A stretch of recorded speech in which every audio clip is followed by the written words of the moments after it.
sukacita hari ini? Luar biasa. Wah, luar biasa sekali ya semangat Mandirian hari ini. Puji syukur hari ini kita berkumpul bersama-sama untuk melakukan ibadah bulanan Bapak Kris Nasional. Walaupun ibadah yang kita lakukan di hari ini secara virtual, tapi tidak mengurangi sukacita yang kita rasakan. Ibadah hari ini dibawakan oleh Mandirian Region 10 Sulawesi dan Maluku. Selamat beribadah.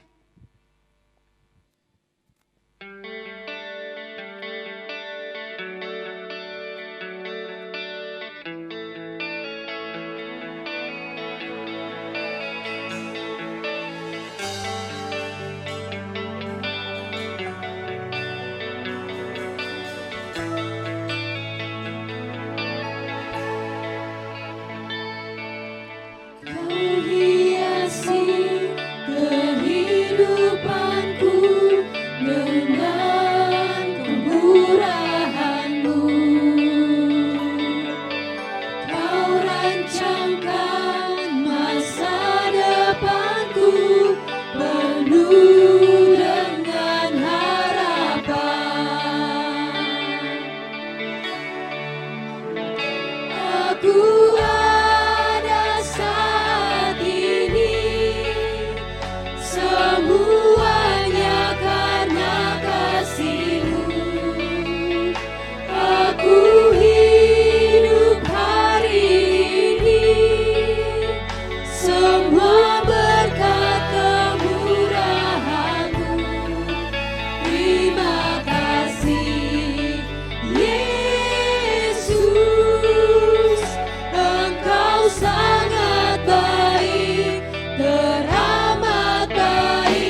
kehidupanku dengan kemurahan-Mu.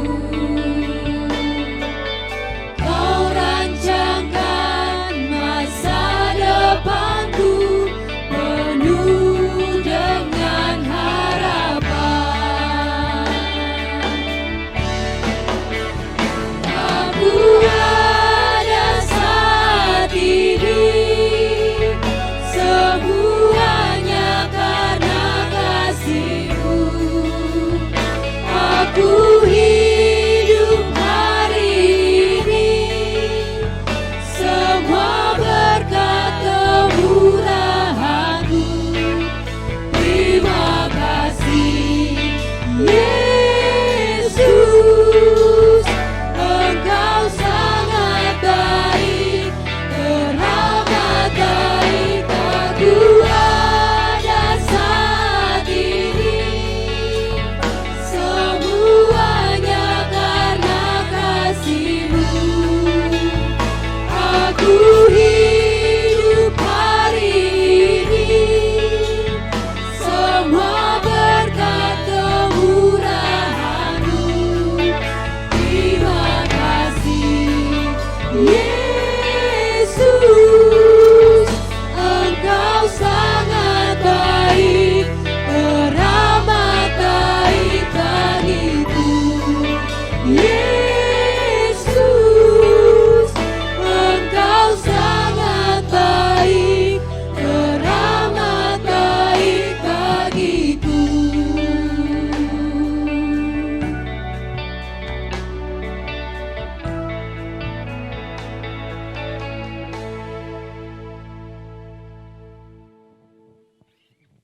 Bapak Ibu, masih ada sukacita hari ini? Kita angkat pujian bersama-sama.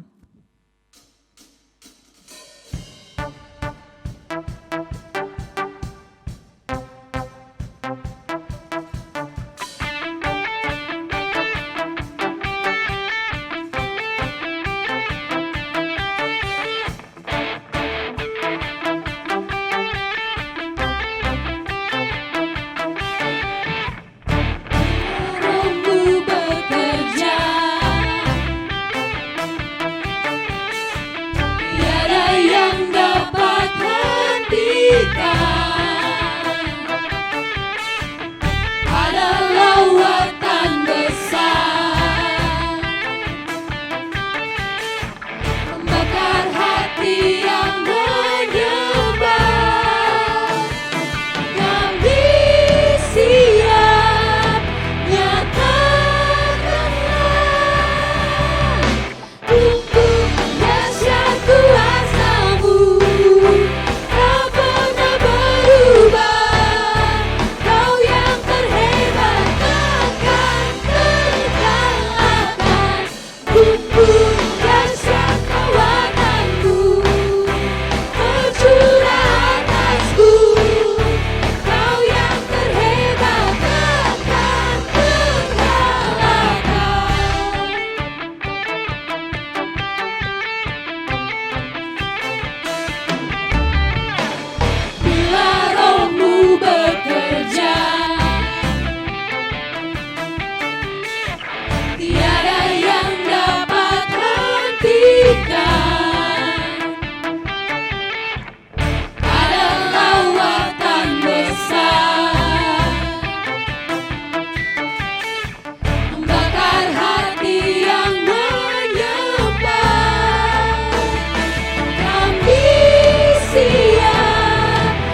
pencipta alam semesta, pemilik kehidupan yang sanggup menyelamatkan, dialah jalan kebenaran. Kami rindukan kuasa lawatan-Mu, kebangkitan pasti terjadi.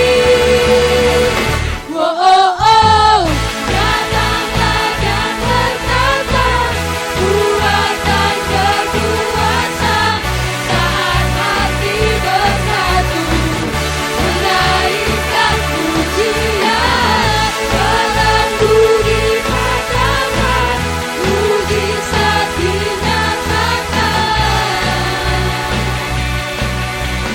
Praise our God.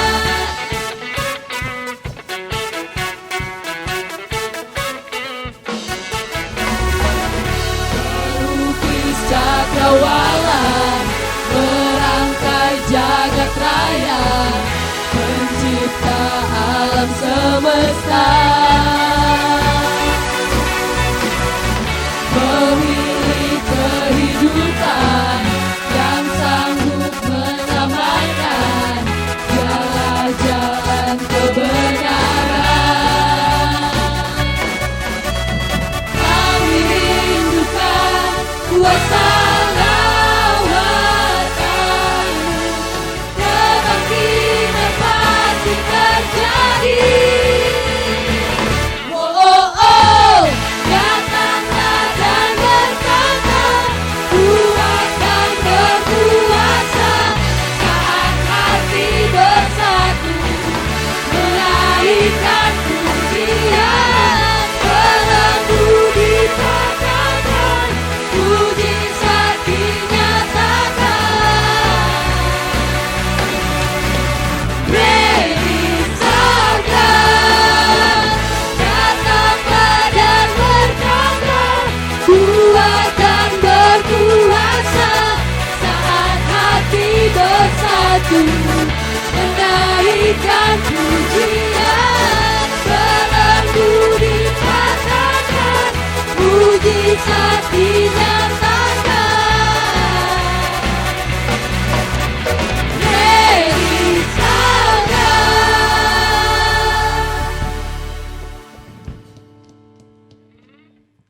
Saat ini kita akan mendengarkan firman Tuhan. Mari kita siapkan hati kita untuk mendengarkan firman Tuhan.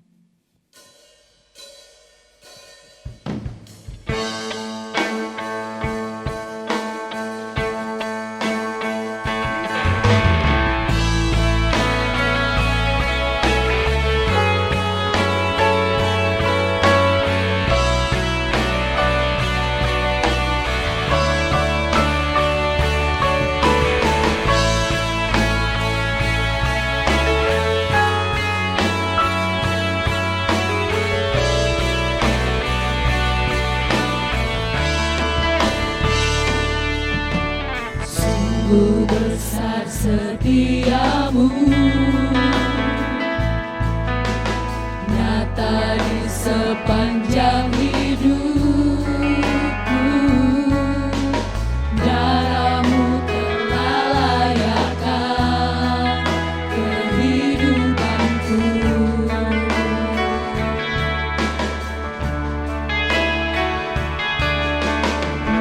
Tiada kata yang bisa lukiskan indahnya Kau Tuhan. Bagi-Mu segala pujian dan kemuliaan. Ku tinggikan Engkau Tuhan, melebihi segalanya, lebih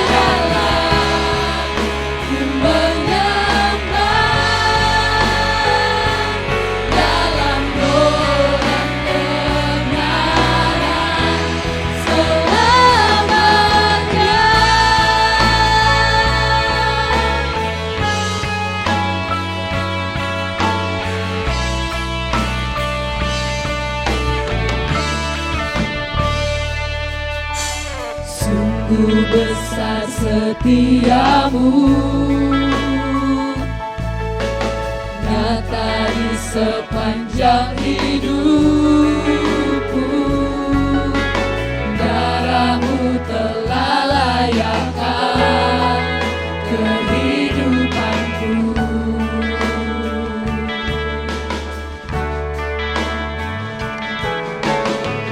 Tiada kata yang bisa lukiskan indahnya Kau Tuhan,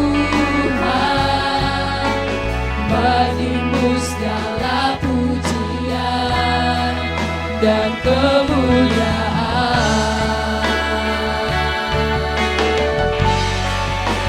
Tinggikan Engkau Tuhan, melebihi segalanya, lebih dalam ku menyembah, dalam roh dan kebenaran. Ku tinggikan Engkau Tuhan, melebihi segalanya, lebih dalam ku menyembah, dalam roh dan kebenaran selamanya.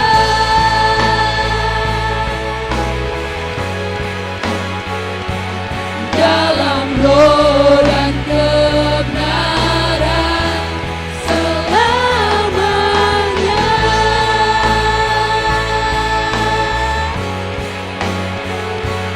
Dalam roh dan kebenaran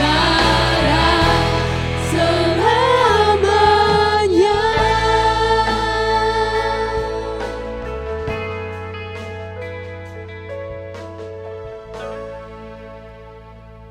Shalom saudara kekasih, puji Tuhan pada saat ini kita bertemu kembali untuk mempermuliakan nama Tuhan.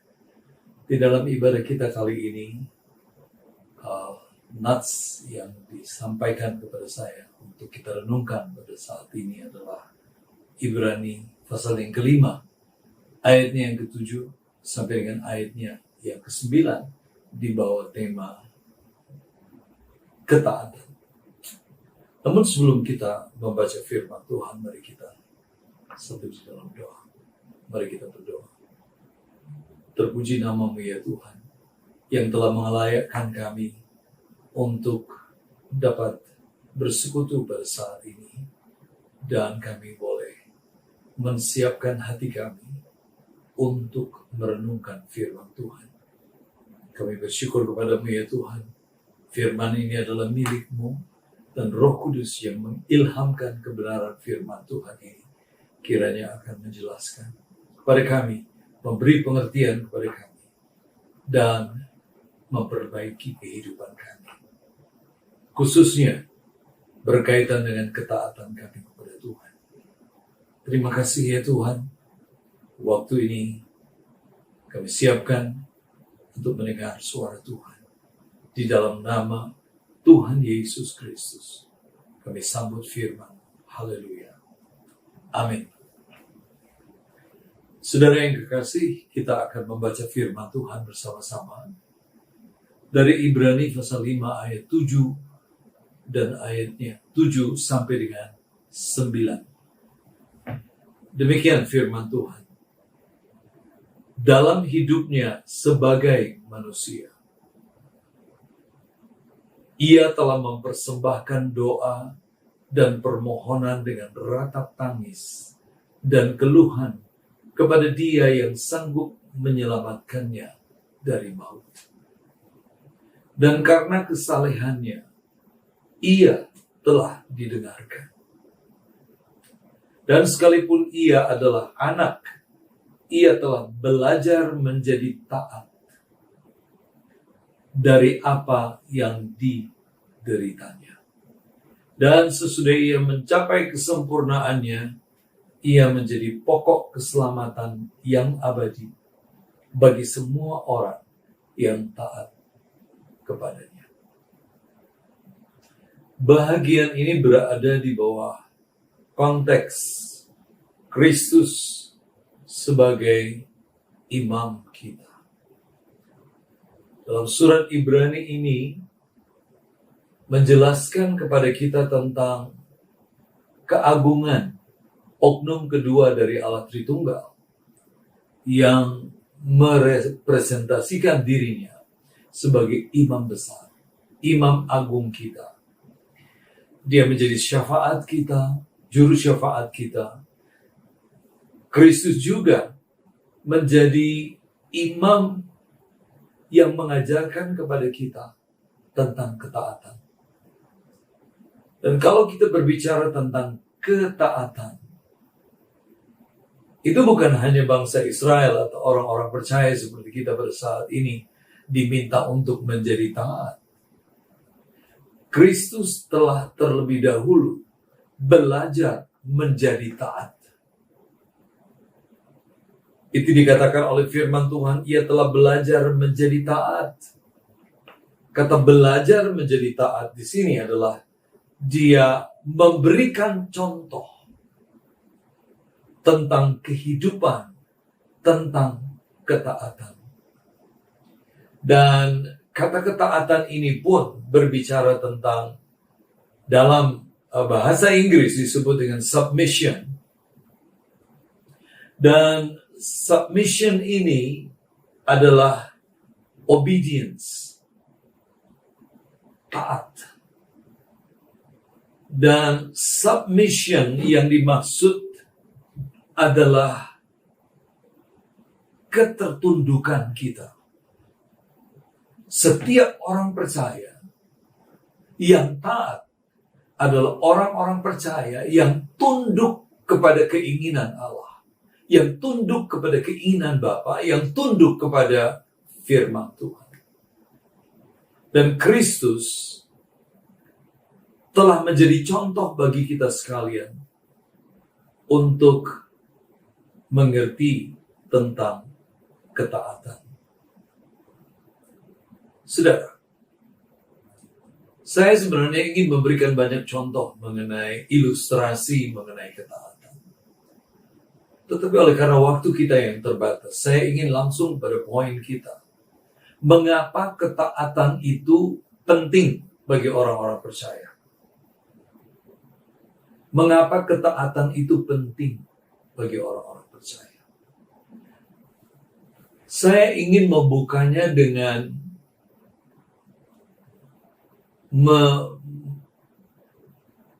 membawa pikiran kita untuk paham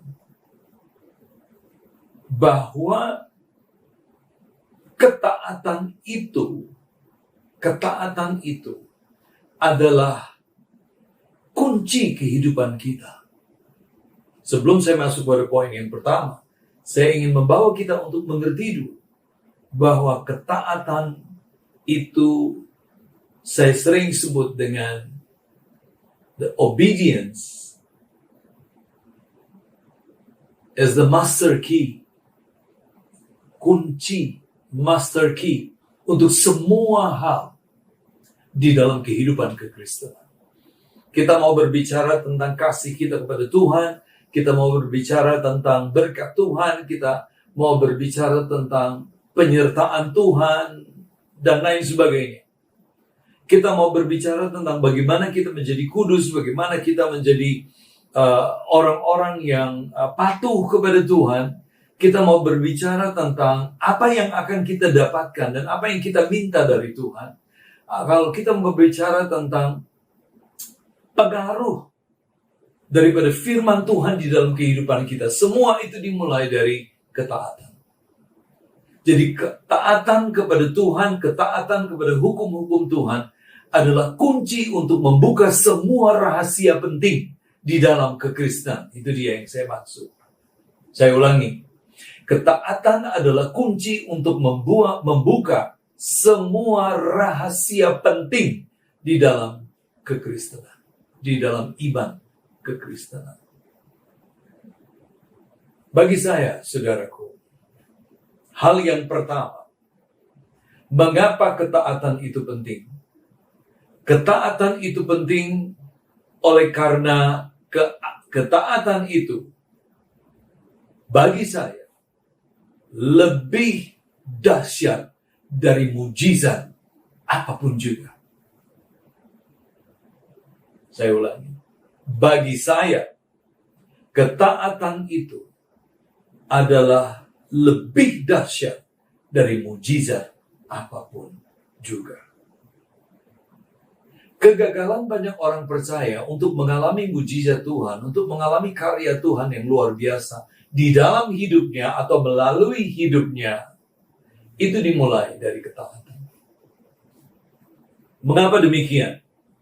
Firman Tuhan mengatakan kepada kita di dalam Filipi pasal yang kedua, ayat yang ke-8. Alkitab mengatakan kepada kita, dan dalam keadaan sebagai manusia, garis bawahi ini, dalam keadaan sebagai manusia, ia telah merendahkan dirinya dan taat sampai mati. Artinya, dalam keadaannya sebagai manusia, dari awal hingga kematiannya, firman Tuhan mengatakan, ia telah merendahkan dirinya dan taat. Taat sampai mati, bahkan sampai mati di kayu salib. Ketaatan ini adalah ketaatan yang ditunjukkan oleh Kristus kepada perintah Bapanya, kepada karya Bapanya, kepada rencana Bapanya, untuk keselamatan saudara dan saya. Kita tahu bahwa dari awal iblis berusaha untuk menggagalkan pelayanan Yesus Kristus. Dan iblis mengatakan di dalam Injil Matius pasal yang keempat, kalau engkau lapar, rubahlah batu ini menjadi roti. Dan Tuhan Yesus mengatakan, hai iblis, manusia hidup bukan dari roti saja, tapi dari setiap firman yang keluar dari mulut Allah. Dari awal iblis sudah berusaha untuk menggagalkan rencana salib, rencana keselamatan, rencana penebusan, yang merupakan misi oknum kedua dari Allah Tritunggal, datang ke dalam dunia ini. Dan kalau kita mau mengaplikasikan itu dalam kehidupan kita, bahwa Tuhan juga punya rencana dalam kehidupan kita, dan ketahuilah bahwa iblis juga akan selalu berusaha untuk menggagalkan rencana Tuhan di dalam kehidupan kita. Oleh sebab itu, kita harus paham, sebagaimana Kristus selalu berkata, ada tertulis, manusia bukan hidup dari roti saja, tapi dari setiap firman yang keluar dari mulut Allah. Ada tertulis, jangan kamu mencobai Tuhan Allah. Ada tertulis, engkau harus sujud dan menyembah kepada Tuhan. Kata ada tertulis di sini mengingatkan kepada kita, bahwa orang percaya nggak bisa jauh dari firman Tuhan.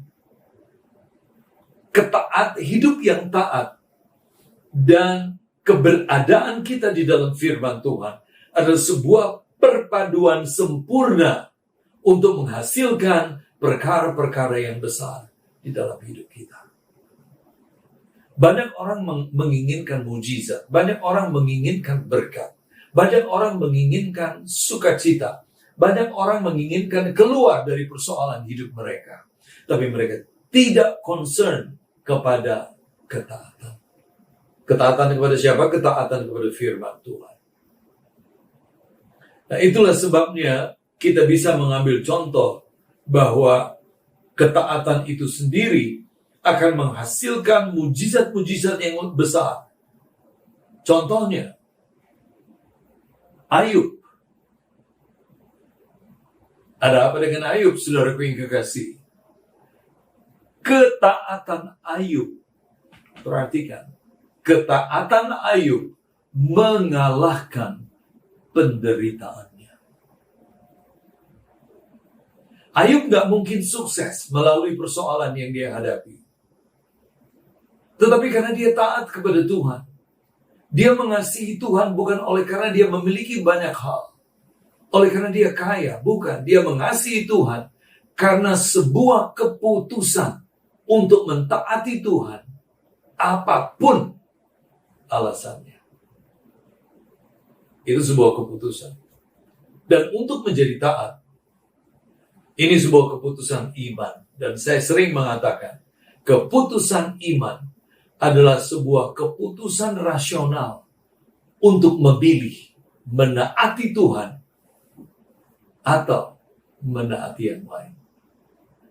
Sebagaimana Petrus di depan Agripa pernah berkata, waktu mereka dilarang untuk memberitakan Injil, Petrus mengatakan, bagi kami lebih baik taat kepada Tuhan daripada taat kepada Engkau. Kami memilih takut kepada Tuhan daripada takut kepada manusia. Mati pun akan kami ambil demi membayar harga sebuah ketaatan. Saudara lihat Sadrak, Meshak, dan Abednego. Berapa besar harga yang mereka harus bayar untuk ketaatan mereka menyembah Tuhan. Itulah sebabnya saya mengatakan tadi bahwa ketaatan itu lebih dahsyat daripada mujizat apapun juga. Mujizat saudara mengalaminya, memang mujizat juga penting dan memberikan kekuatan kepada saudara dan saya. Tetapi belajar menjadi taat tidak semudah mengalami mujizat. Saudaraku yang kekasih di dalam Tuhan Yesus Kristus, kita kembali kepada Ayub. Mengapa ketaatan Ayub mengalahkan penderitaannya? Di dalam Ayub 1 ayat 21. Firman Tuhan berkata, kata Ayub, dengan telanjang aku keluar dari kandungan ibuku, dengan telanjang juga aku akan kembali ke dalamnya. Tuhan yang memberi, Tuhan yang mengambil, terpujilah nama Tuhan.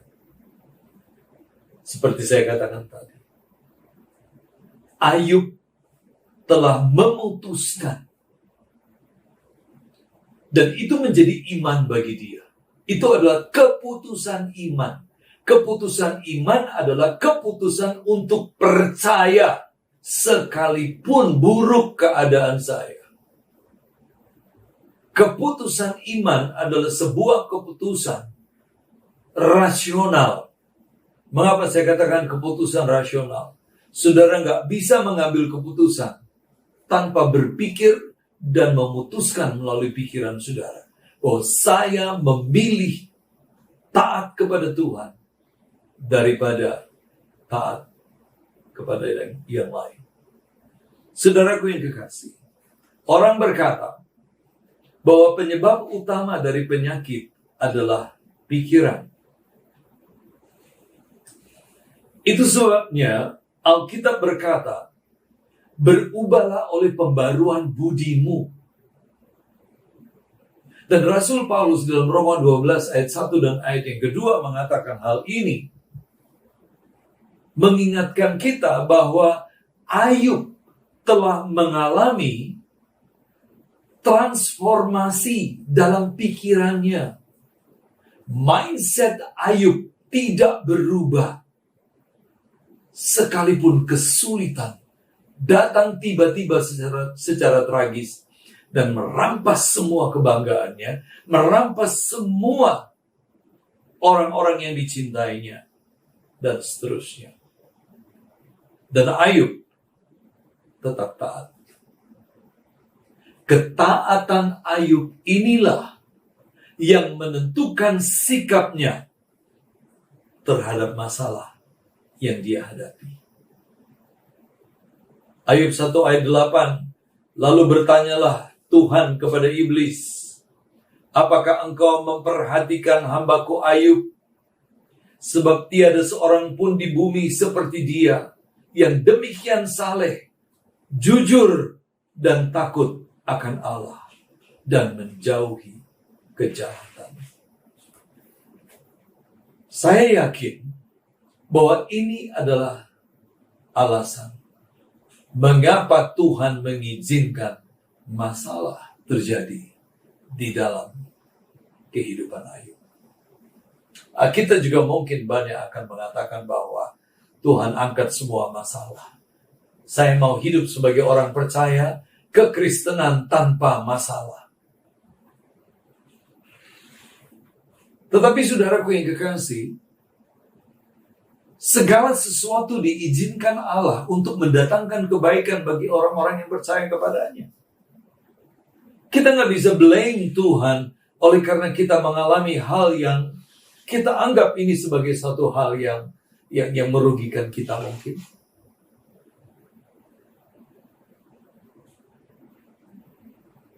Karena di dalam segala hal, jika kita bergantung kepada Tuhan, fokus kita bukan kepada hilangnya atau terangkatnya atau lenyapnya semua masalah dan tantangan dalam hidup kita. Tetapi fokus kita adalah berpikir dengan serius, apakah saya taat kepada firman Tuhan ataukah tidak. Kalau saya mau menjadi serupa dengan Kristus, kita harus menjadi serupa di dalam ketaatan kepada Tuhan. Nah, saudara, kesimpulan kita pada poin yang pertama ini ialah bahwa keputusan untuk taat kepada Tuhan, keputusan untuk menaati Tuhan akan mempengaruhi sikap hidup kita. Saya ulangi, keputusan untuk taat kepada Tuhan atau keputusan untuk taat kepada firman Tuhan akan menentukan sikap kita terhadap segala sesuatu di dalam hidup kita. Kita tidak menjadi takut. Kita hidup berhati-hati. Kita hidup waspada. Kita hidup dengan berhikmat. Kita harus hidup terukur. Jangan karena saudara mengatakan bahwa saudara beriman, tapi saudara tidak mengimbanginya dengan ketaatan. Semua harus terukur. Semua harus tertib. Dan firman Tuhan mengatakan itu kepada kita. Dan di atas semua itu, bangun semua itu di atas ketaatan kepada Tuhan. Karena firman Tuhan berkata kepada kita sekalian, bahwa dalam segala keadaan, sebagai manusia, di dalam eksistensinya, sebagai oknum kedua dari Allah Tritunggal, Yesus telah merendahkan dirinya, dan taat sampai mati, bahkan sampai mati di atas kayu salib. Ini adalah sebuah keputusan yang sangat bernilai. Harganya mahal sekali. Itu sebabnya saya katakan bahwa ketaatan itu melebihi mujizat apapun yang saudara pernah lihat di dunia ini. Mengapa saya katakan begitu, saudara? Saya tidak menganggap enteng mujizat. Sebab banyak orang yang melakukan mujizat, mengalami mujizat. Tapi kemudian mereka jatuh lagi, mereka berdosa lagi. Bahkan ada yang meninggalkan Tuhan sama sekali. Meninggalkan imannya sama sekali. Oleh sebab itu, hal yang kedua yang harus kita pikirkan ialah bahwa ketaatan. Mengapa ketaatan itu penting? Ketaatan kepada firman akan menarik kita kepada kehidupan yang menyenangkan. Ternyata ketaatan itu sendiri punya hal yang indah. Ketaatan kita kepada firman akan kita nikmati. Dan ketaatan itu adalah ketaatan yang memiliki dampak yang sangat menyenangkan di dalam kehidupan kita. Ketaatan kepada Tuhan akan menarik kita kepada kehidupan yang menyenangkan. Mungkin saudara berkata bahwa kok orang bisa punya ini, punya itu, punya ini, punya itu. Terserahlah apa yang saudara pikirkan. Tapi manusia membangun standar kehidupan dari apa yang dia punya. Kalau di negara kita, rumah itu penting di mana-mana. Bayangkan kalau nggak ada rumah, sudah harus kontrak ke sana kemari. Dan hal yang kedua, sudah punya rumah pun atau rumah kontrakan, orang masih punya ukuran sosial, yaitu mobil. Sekalipun sekarang sudah mulai bergeser. Orang yang pakai angkutan umum, saya tidak sebut angkutannya apa, semuanya online, sudah bisa pesan. Setiap hari sudah bisa ganti mobil. Tapi tetap saja itu menjadi standar sosial. Nah, kalau saudara mempolakan diri saudara pada ukuran eksternal, di mana saudara melihat bahwa itu adalah hal-hal yang menyenangkan, itu adalah hal-hal yang memberikan kesenangan dan kebanggaan pada diri saudara. Itukah? Ketahuilah bahwa semua hal itu tidak bersifat kekal. Saudara pun bisa bekerja di dunia perbankan, saudara bisa kerja keras, banyak peluang yang saudara bisa dapat. Bahkan orang selalu berpikir bahwa orang yang bekerja di bank itu duitnya banyak.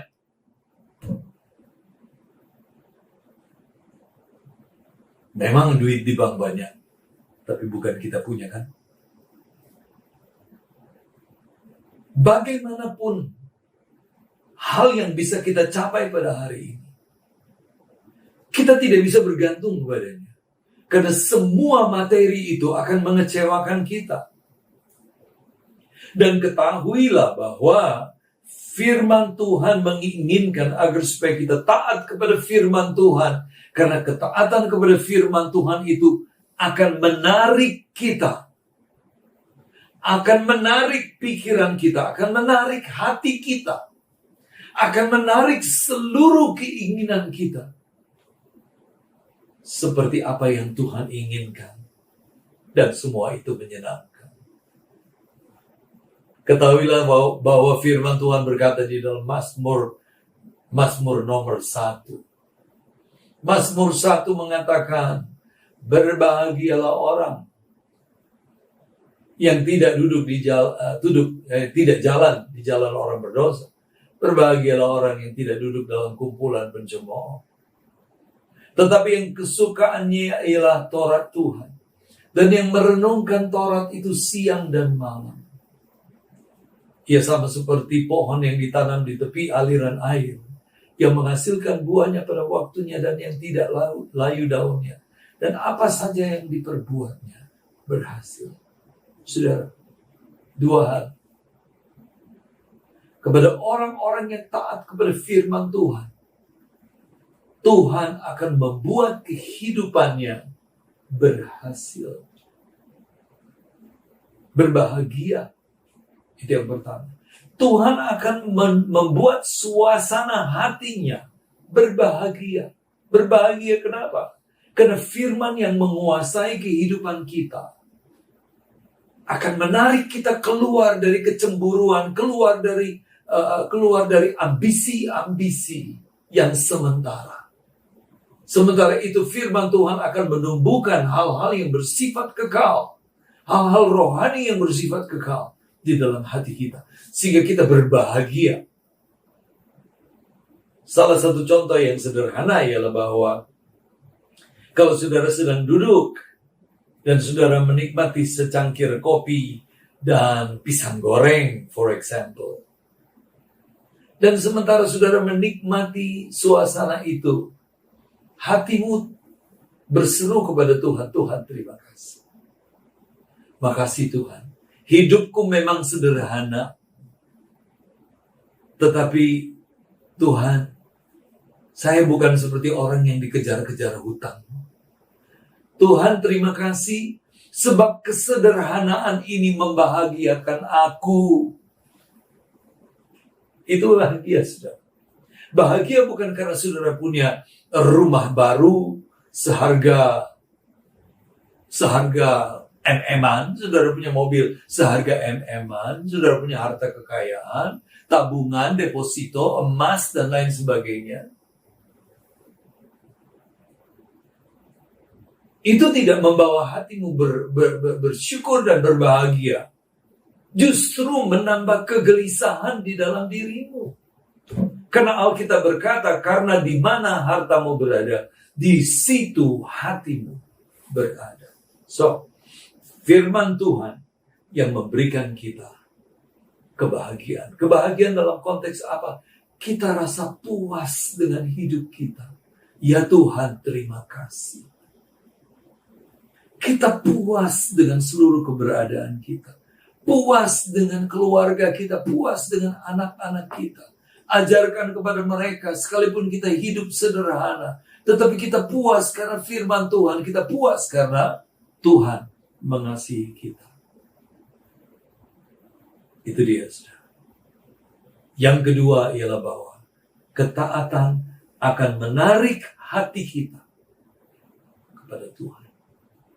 Dan Alkitab mengatakan, kita berbahagia. Dan yang berikutnya dikatakan bahwa apa saja yang kita perbuat, apa saja yang dilakukan oleh orang-orang yang mencintai firman Tuhan, berhasil. Berhasil dalam hal apa? Orang selalu berpikir, saudara, bahwa Mazmur 1 ini, apa saja yang diperbuatnya berhasil, selalu diaminkan oleh orang sebagai keberhasilan secara finansial. Could be. Tetapi di dalam konteks firman Tuhan, keberhasilan itu berbicara tentang sebuah keberhasilan secara spiritual. Kita sukses tidak berjalan di jalan orang berdosa. Kita sukses tidak duduk dalam kumpulan pencemooh. Kita sukses untuk tidak menjadi hanir oleh karena dunia ini. Kita sukses untuk tidak dipenetrate oleh dunia ini, oleh sifat-sifat dan karakter dunia. Kita sukses bertahan sebagai orang-orang yang taat kepada Tuhan di dalam dunia yang menarik kita untuk menjadi tidak taat kepada Tuhan. Itu sukses. Itu dulu sukses. Keberhasilan secara finansial, orang yang sukses, yang berhasil di dalam Tuhan, tentunya memiliki tanggung jawab. Dan orang-orang yang memiliki tanggung jawab, mereka melakukannya seolah-olah untuk Tuhan. Dan bukan untuk manusia. Kolose 3 ayat 23 mengatakan, apapun yang kamu lakukan, lakukanlah itu seolah-olah untuk Tuhan. Dan bukan untuk manusia. Artinya, di dalam orang yang taat kepada Tuhan, dia pasti berhasil. Karena dia takut kepada Tuhan. Dan dia akan melakukan segala sesuatu dengan tanggung jawab yang tinggi. Sehingga dengan demikian, hasilnya adalah kesuksesan secara sosial, finansial, mungkin saja. Jadi buah daripada ketaatan itu, saudara, luar biasa. Tetapi sekaligus gak gampang untuk menjadi taat. Yang terakhir, mengapa ketaatan itu penting? Ketaatan itu penting oleh karena ketika kita diuji melalui pencobaan dan kesulitan yang kita hadapi, hanya ketaatan yang bisa berdiri bersama-sama dengan kita untuk menguatkan kita, menghibur kita. Hanya ketaatan yang tidak akan pergi meninggalkan kita.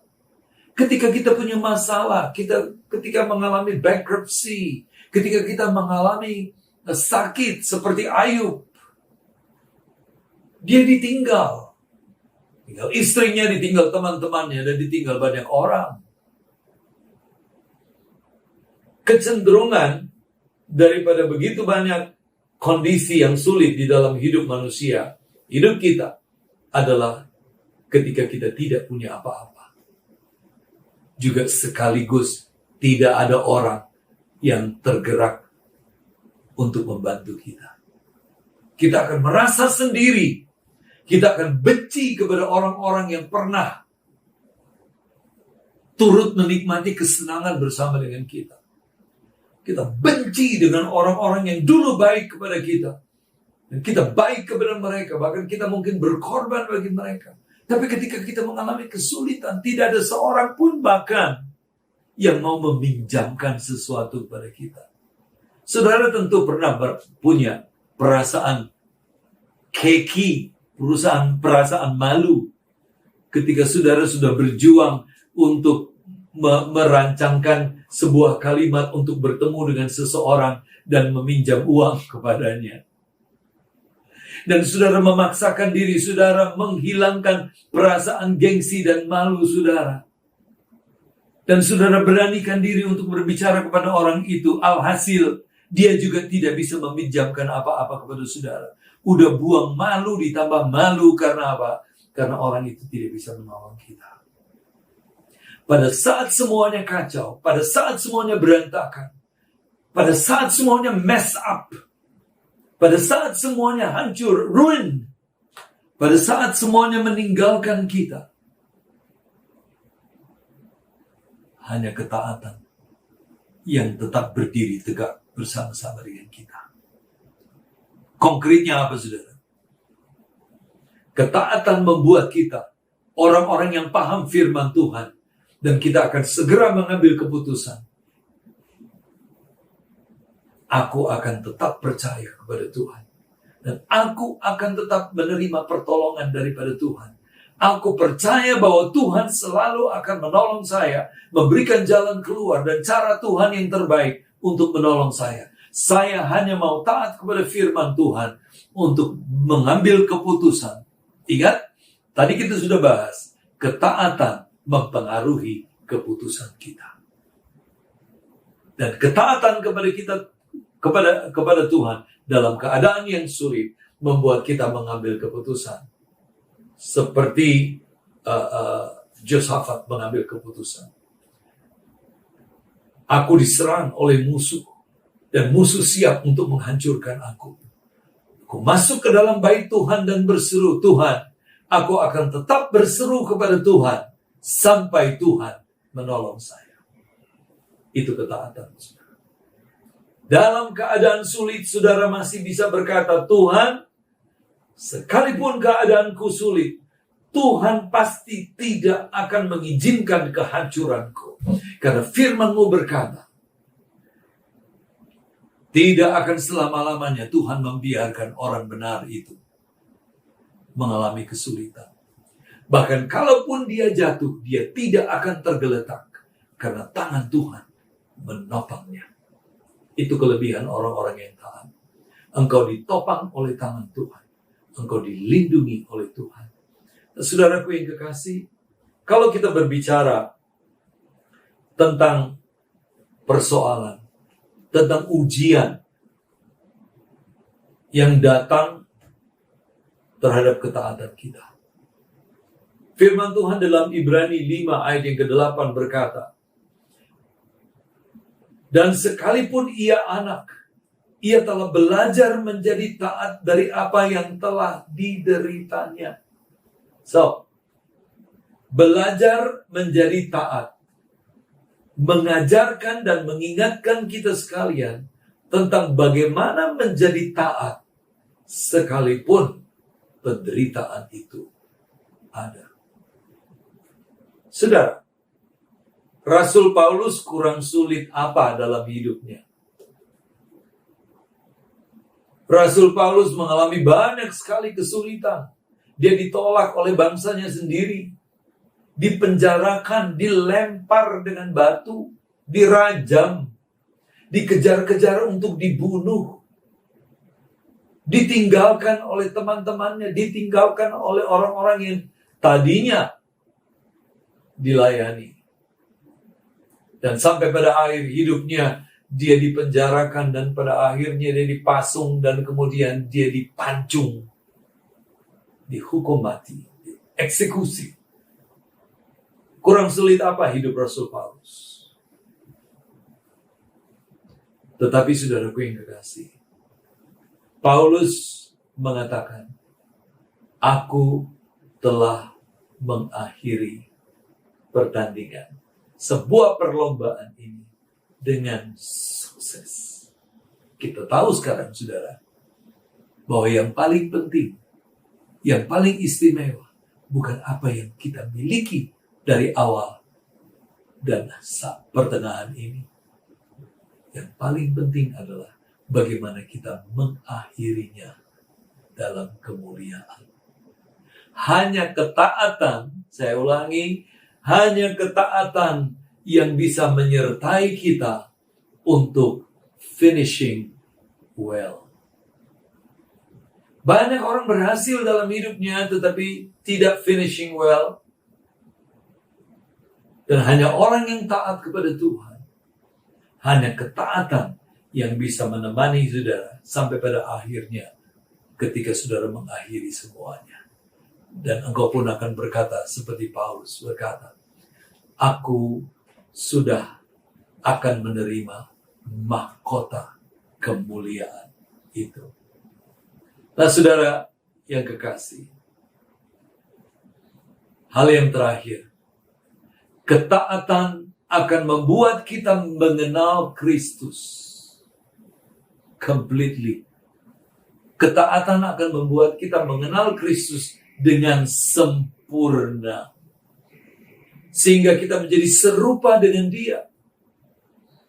Seperti Filipi pasal 3 ayat 10 berkata, yang ku kehendaki ialah mengenal Dia dan kuasa kebangkitannya dan persekutuan dalam penderitaannya, di mana aku menjadi serupa dengan Dia di dalam kematiannya. Saudara, ketaatan akan menggiring kehidupan kita menjadi serupa dengan Kristus. Bukankah semua ini diinginkan oleh banyak orang? Menjadi serupa dengan Kristus. To be the likeness of Jesus. Tetapi semuanya dimulai dari ketaatan. Kiranya firman Tuhan ini akan memberikan kepada kita kekuatan, akan memberikan kepada kita damai sejahtera Allah yang melampaui segala akal untuk menyempurnakan iman kita di dalam ketaatan. Mari kita berdoa. Bapa di dalam surga, terima kasih ya Tuhan, kami boleh merenungkan firman-Mu pada saat ini. Kami bersyukur kiranya firman ini yang menjadi rema di dalam hidup kami untuk membawa kami hidup dalam ketaatan. Di dalam nama Tuhan Yesus, kami berdoa. Amin. Mari kita masuk di dalam doa syafaat. Mari kita berdoa. Tuhan Bapa di dalam surga, terima kasih. Pada saat ini Tuhan, kami mau bersyafaat, menyampaikan pergumulan kami di hadapan Tuhan. Terima kasih, Tuhan selalu menolong kami. Kami dapat memuji, menyembah Engkau, dan mengasingkan diri pada saat ini untuk berada di dalam persekutuan roh, di dalam firman-Mu, dan di dalam penyembahan kami. Tuhan, di dalam pelayanan Bapak Kris ini Tuhan, kami menyerahkan semua pergumulan kami ke dalam tangan Tuhan. Terima kasih untuk apa yang Tuhan percayakan kepada kami. Terima kasih untuk apa yang Tuhan taruh di pundak kami. Tanggung jawab yang Tuhan beri. Sebagai anak-anak Tuhan, Tuhan tolong kami agar supaya ketika kami mengerjakan tanggung jawab kami melakukannya dengan sungguh-sungguh dan bertanggung jawab di hadapan Tuhan. Bukan hanya sekedar oleh karena kepentingan kami saja. Bapa, kami berdoa untuk para pemimpin kami. Dari pemimpin yang tertinggi sampai kepada rekan-rekan kerja kami. Tuhan tolong mereka semua. Kami juga Tuhan tolong. Berkati kami dengan hikmat daripada Tuhan, sehingga semua keputusan yang diambil berkenan di hadapan Tuhan. Kami juga serahkan ke dalam tangan-Mu ya Bapa. Tuhan tolong kalau ada di antara kami yang dalam keadaan lemah dan sakit. Kami berdoa Tuhan memberikan kekuatan dan kesembuhan. Kami serahkan ke dalam tangan-Mu Tuhan untuk pemerintah bangsa dan negara kami. Perjuangan pemerintah kami untuk menuntaskan pandemik COVID-19 ini Tuhan. Kami bersyukur Tuhan untuk perkembangan yang progresif sehingga wabah ini dapat perlahan-lahan ditekan. Kami berdoa agar supaya Tuhan sendiri memberkati dan beri hikmat kepada pemerintah kami, terutama Presiden dan seluruh kabinet menteri dan lembaga-lembaga negara, TNI dan Polri, dan seluruh aparatur masyarakat, pemerintahan, daerah, provinsi, kabupaten, kota. Tuhan Yesus memberkati. Taruh hikmat atas kami Tuhan. Bahkan kami juga berdoa untuk gereja-gereja Tuhan. Kami berdoa untuk hamba-hamba Tuhan. Kami berdoa untuk semua orang-orang percaya. Agar supaya hikmat Tuhan akan menolong kami sekalian untuk hidup benar di tengah-tengah dunia yang selalu berusaha untuk menarik perhatian kami kepada hal yang sia-sia. Jaga hidup kami Tuhan dan peliharakan ketaatan kami. Demikian syafaat kami yang kami naikkan di dalam nama Tuhan Yesus Kristus. Amin. Baik, tiba saatnya kita akan memberikan persembahan kita. Saat ini tersedia barcode kris di layar Bapak Ibu sekalian. Bisa di-scan untuk memberikan persembahan. Kita angkat satu pujian.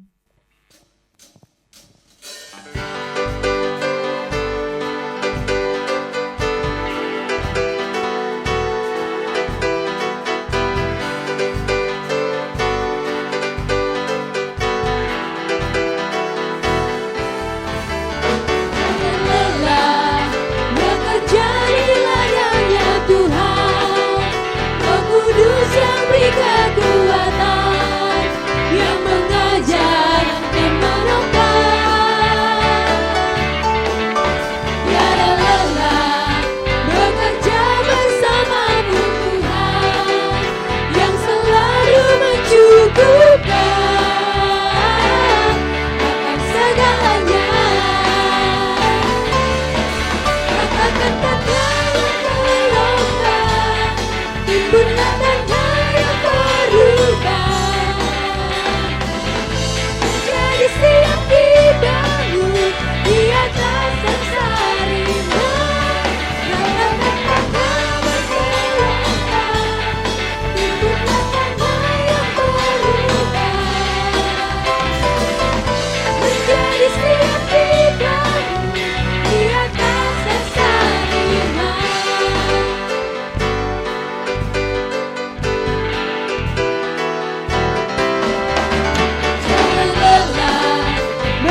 Bapak Ibu Mandirian yang terkasih, marilah kita bersama-sama berdoa untuk persembahan kita.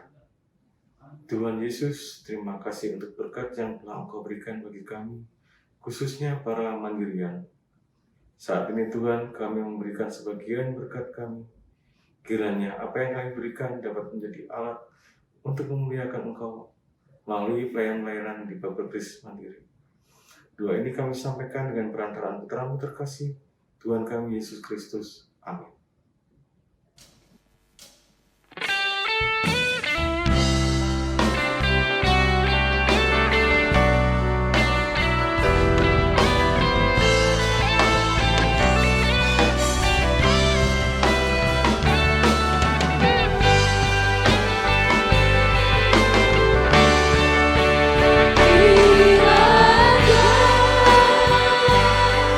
Engkau memberkati aku berlimpah-limpah. Dengan peluang daerahku,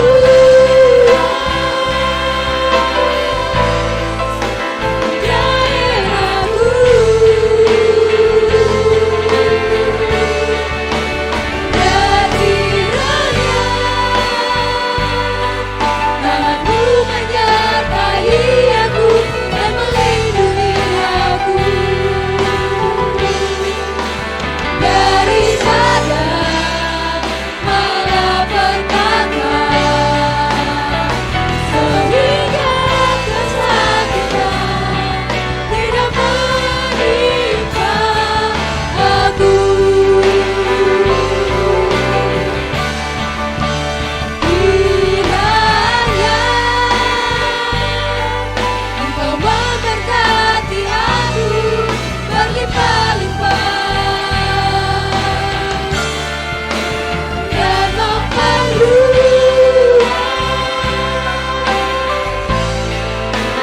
daerahku,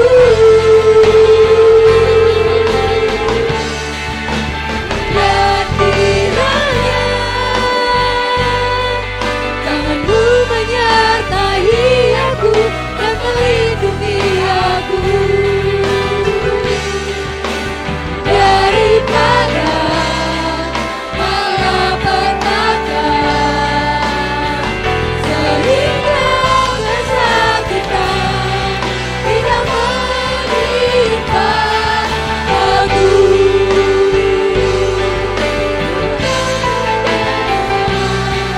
Dan menjawab doaku.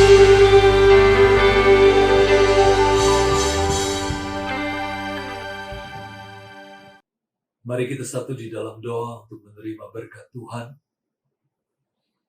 Umat Tuhan, kembalilah di dalam seluruh keberadaanmu, pulanglah dengan sejahtera, dan sambutlah berkat kasih karunia daripada Allah Bapa, persekutuan di dalam anaknya yang tunggal, Yesus Kristus Tuhan kita, dan oleh penyertaan, urapan, hikmat Roh Kudus, menyertai, melindungi, memelihara, dan memberkati umat Tuhan sekalian, saat ini, sampai selama-lamanya.